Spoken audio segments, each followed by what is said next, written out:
Hello दोस्तों, आप सभी का पीवाईपी स्टडी चैनल में स्वागत है। इस वीडियो में हम एमपी पटवारी 2023 के लिए जीके के इम्पॉर्टेंट प्रश्नों को देखेंगे, जिसमें हम विज्ञान, कंप्यूटर, हिंदी, सामान्य प्रबंधन, सामान्य ज्ञान व मध्य प्रदेश सामान्य ज्ञान के प्रश्नों को देखेंगे। ये पार्ट 6 है। अगर आपने पार्ट 1, 2, 3, 4 और 5 के वीडियो को नहीं देखा है तो आप हमारे प्लेलिस्ट के माध्यम से देख सकते हैं, या फिर आपको उन वीडियो का लिंक डिस्क्रिप्शन बॉक्स में भी मिल जाएगा। तो चलिए शुरू करते हैं। हमारा पहला प्रश्न है, हमारे शरीर की लघुतम हड्डी पाई जाती है। बताइए हमारे शरीर की लघुतम हड्डी कहाँ पाई जाती है। ऑप्शन दिया हुआ है, ए पैर के अंगूठे में, बी आँख में, सी नाक में, या फिर डी कान में। तो इसका सही आंसर हो जाएगा ऑप्शन नंबर डी, कान में। हमारे शरीर की लघुतम अर्थात सबसे छोटी हड्डी जो है स्टेपिस है, जो हमारे कान में पाई जाती है। और मानव शरीर की सबसे बड़ी हड्डी फीमर है, जो कि थाई अर्थात जांग में पाई जाती है।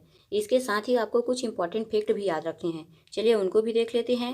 देखिए, मनुष्य की खोपड़ी में कुल 28 अस्थियां पाई जाती है, और मनुष्य की हड्डियों में कैल्शियम फास्फेट सर्वाधिक मात्रा में पाया जाता है। और एक वयस्क मनुष्य में 206 अस्थियां पाई जाती है।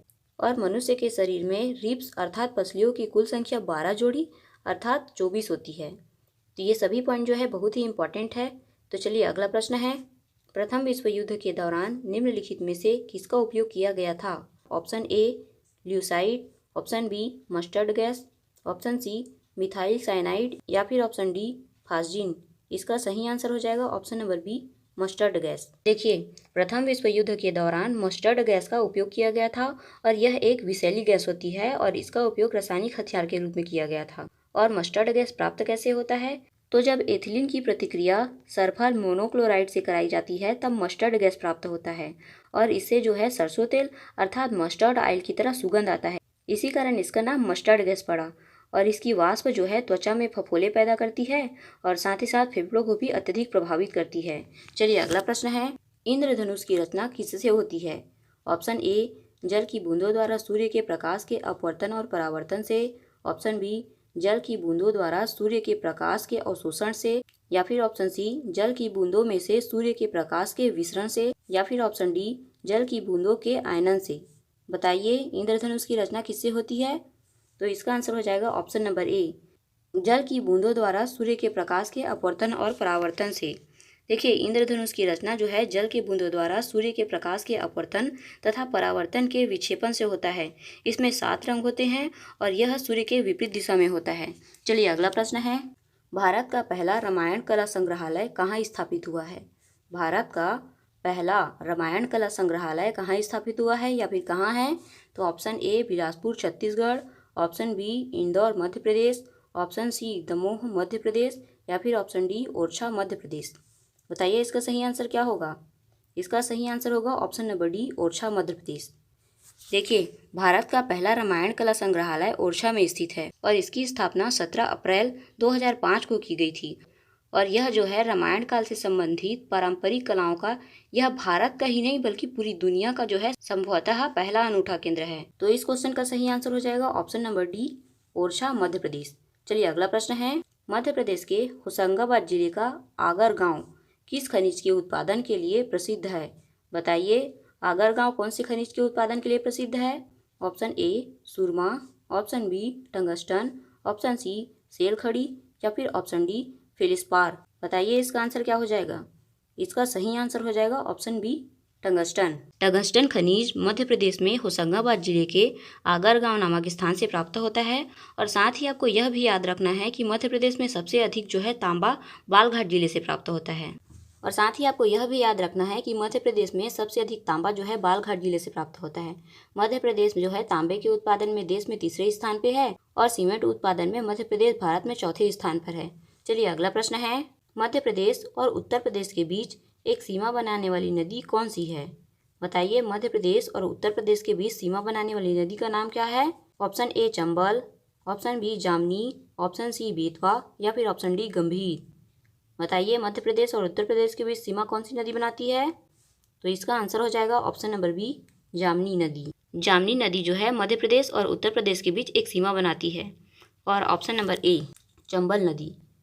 चंबल नदी जो है मध्य प्रदेश व राजस्थान के बीच सीमा बनाती है और चंबल नदी ही गहरी घाटियों और संकरी घाटियों नालों का निर्माण भी करती है और चंबल नदी के द्वारा ही सबसे ज़्यादा मृदा अपरदन होता है और चंबल नदी जो है मध्य प्रदेश की दूसरी सबसे बड़ी नदी है। देखिए नर्मदा नदी, नर्मदा नदी के बारे में देख लेते हैं। नर्मदा नदी जो है मध्य प्रदेश की सबसे बड़ी नदी है और नर्मदा नदी पे ही सबसे बड़ा बांध जो है सरदार सरोवर बांध है और यह बांध जो है गुजरात में स्थित है। चलिए अगला प्रश्न है, निम्नलिखित में से कौन सा इनपुट और आउटपुट डिवाइस दोनों के रूप में काम करता है? इनमें से कौन सा ऑप्शन जो है इनपुट और आउटपुट दोनों डिवाइस के रूप में काम करता है, ये बताना है। Option A keyboard, option B printer, option C modem, option D joystick. तो इसका सही आंसर हो जाएगा ऑप्शन नंबर सी मॉडेम। देखिए टेलीफोन लाइन द्वारा कंप्यूटरों को परस्पर जोड़ने वाले यंत्र को मॉडेम कहते हैं और इसका पूरा नाम जो है मॉड्यूलेटर डीमॉड्यूलेटर कहलाता है। चलिए अगला प्रश्न है, एक नया प्रिंटर इंस्टॉल करने के लिए कंट्रोल पैनल पर ऑप्शन का उपयोग किया जाता है। नया प्रिंटर इंस्टॉल करने के लिए कंट्रोल पैनल पर कौन से ऑप्शन का उपयोग किया जाता है? Option A install printer, option B add software, ये थोड़ा ऊपर नीचे हो गया ठीक है, ऑप्शन बी इंस्टॉल या फिर option D add new printer. इसका सही आंसर हो जाएगा option number D add new printer. एक नया प्रिंटर इंस्टॉल करने के लिए ऐड न्यू प्रिंटर ऑप्शन का उपयोग किया जाता है। चलिए अगला प्रश्न है, एमएस वर्ड उदाहरण है। एमएस वर्ड किसका उदाहरण है? ऑप्शन ए ऑपरेटिंग सिस्टम का, ऑप्शन बी प्रोसेसिंग सॉफ्टवेयर का, ऑप्शन सी एप्लीकेशन सॉफ्टवेयर का या फिर ऑप्शन डी हार्डवेयर का। इसका सही आंसर हो जाएगा option number C application software का। एमएस वर्ड जो है माइक्रोसॉफ्ट ऑफिस एप्लीकेशन सॉफ्टवेयर का एक वर्ड प्रोसेसिंग एप्लीकेशन सॉफ्टवेयर होता है। चलिए अगला प्रश्न है, भगवान बुद्ध के महापरिनिर्वाण के बाद पहली बौद्ध संगीति हुई थी, कहाँ हुई थी? भगवान बुद्ध के महापरिनिर्वाण के बाद पहली बौद्ध संगीति कहाँ हुई थी? ऑप्शन ए राजगृह में, ऑप्शन बी पाटलिपुत्र में, ऑप्शन सी गया में या फिर ऑप्शन डी वैशाली में। इसका आंसर हो जाएगा ऑप्शन नंबर ए राजगृह में। देखिए कुशानारा में 483 ईसा पूर्व में 80 वर्ष की अवस्था में गौतम बुद्ध जी ने अपना शरीर त्याग दिया था और बौद्ध ग्रंथों में इसे ही महापरिनिर्वाण कहा जाता है। और प्रथम बौद्ध संगीति बुद्ध की मृत्यु के तत्काल बाद राजगृह की सप्तकर्णी गुफा में हुआ था और इस समय मगध का शासक अजातशत्रु था और इस संगीति की अध्यक्षता महाकश्यप ने की थी तथा इसमें बुद्ध के प्रमुख शिष्य आनंद और उपाली भी उपस्थित थे। चलिए अगला प्रश्न है, स्वतंत्र भारत के प्रथम राष्ट्रपति थे। स्वतंत्र भारत के प्रथम राष्ट्रपति यहाँ पे कहाँ से है ये पूछ रहा है। ए उत्तर प्रदेश से, बी आंध्र प्रदेश से, सी बिहार से, डी तमिलनाडु से। बताइए जी, ये अच्छा क्वेश्चन है। इसका सही आंसर हो जाएगा ऑप्शन नंबर सी बिहार से। देखिए स्वतंत्र भारत के प्रथम राष्ट्रपति डॉक्टर राजेंद्र प्रसाद जी थे और वे संविधान सभा के अध्यक्ष भी थे और डॉक्टर राजेंद्र प्रसाद जी बिहार राज्य से थे। तो यहाँ पे इस क्वेश्चन का सही आंसर हो जाएगा ऑप्शन नंबर सी बिहार से। चलिए अगला प्रश्न है, निम्नलिखित में से किस पौधे में फूल नहीं होते हैं? कौन से पौधे में फूल नहीं होते हैं ये पूछ रहा है यहाँ पे। ए कटहल, बी आर्किड, सी गूलर या फिर डी फर्न। इसका सही आंसर हो जाएगा option number D fern. Fern एक संवहनी पौधा है और इन पौधों में बीज नहीं होता और फूल भी नहीं लगते हैं। तो इस प्रश्न का सही आंसर हो जाएगा ऑप्शन नंबर डी फर्न। चलिए अगला प्रश्न है, टेढ़ी खीर मुहावरा का सही अर्थ बताइए। टेढ़ी खीर मुहावरा का सही अर्थ बताना है। दुष्कर कार्य, सुलभ कार्य, दुर्लभ कार्य या फिर असंभव कार्य। तो इसका आंसर हो जाएगा ऑप्शन नंबर ए दुष्कर कार्य। टेढ़ी खीर मुहावरे का सही अर्थ होता है दुष्कर कार्य। इसका आंसर हो जाएगा ऑप्शन नंबर ए दुष्कर कार्य। चलिए अगला प्रश्न है, कौन सा वाक्य शुद्ध है? शुद्ध वाक्य बताना है। देखिए ऑप्शन ए में दिया हुआ है मैं अपने कार्य में उपस्थित हो गया हूँ, बी में दिया हुआ है मैं अपने कार्य से उपस्थित हो गया हूँ, सी में दिया हुआ है मैं अपने कार्य को उपस्थित हो गया हूँ, ऑप्शन डी मैं अपने कार्य पर उपस्थित हो गया हूँ। तो इसका सही आंसर हो जाएगा ऑप्शन नंबर डी मैं अपने कार्य पर उपस्थित हो गया हूँ। इसका आंसर क्या हो जाएगा? ऑप्शन नंबर डी जो है शुद्ध वाक्य है। चलिए अगला प्रश्न है, अनेकार्थी शब्द नव का अर्थ यह नहीं है। दिए हुए ऑप्शंस में से नव का जो है अनेकार्थी अर्थ कौन सा नहीं है यहाँ पे ये पूछ रहा है। ऑप्शन ए पर्वत, बी हाथी, सी संख्या, डी पद। इसका सही आंसर हो जाएगा ऑप्शन नंबर डी पद। नव के अनेकार्थी अर्थ होते हैं पर्वत, हाथी और संख्या। ये क्वेश्चन तो कई बार एग्जाम में पूछा जा चुका है। अगला प्रश्न है, किसी संगठन में प्रबंधन के निम्नलिखित कार्यों का सही अनुक्रम है। किसी संगठन में प्रबंध के निम्नलिखित कार्यों का सही अनुक्रम क्या है बताइए। ऑप्शन ए अभिप्रेरण, नियंत्रण, संगठन, आयोजन। बी आयोजन, संगठन, अभिप्रेरण, नियंत्रण। ऑप्शन सी आयोजन, संगठन, नियंत्रण, अभिप्रेरण।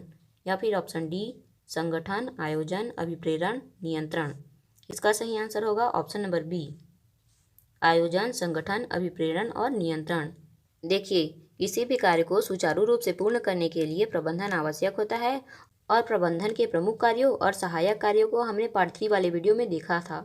तो अगर आपने अभी तक वह वीडियो नहीं देखा है तो आपको ऊपर आई बटन में उस वीडियो का लिंक मिल जाएगा या फिर आप प्लेलिस्ट के माध्यम से भी उन वीडियो को देख सकते हैं। चलिए अगला प्रश्न है, शांत का स्थायी भाव क्या है? शांत रस का स्थायी भाव बताना है। ऑप्शन ए जुगुप्सा, ऑप्शन बी क्रोध, ऑप्शन सी शोक या फिर ऑप्शन डी निर्वेद। बताइए जी इसका आंसर क्या होगा। चलिए इस क्वेश्चन का आंसर आप कमेंट करके बताइएगा।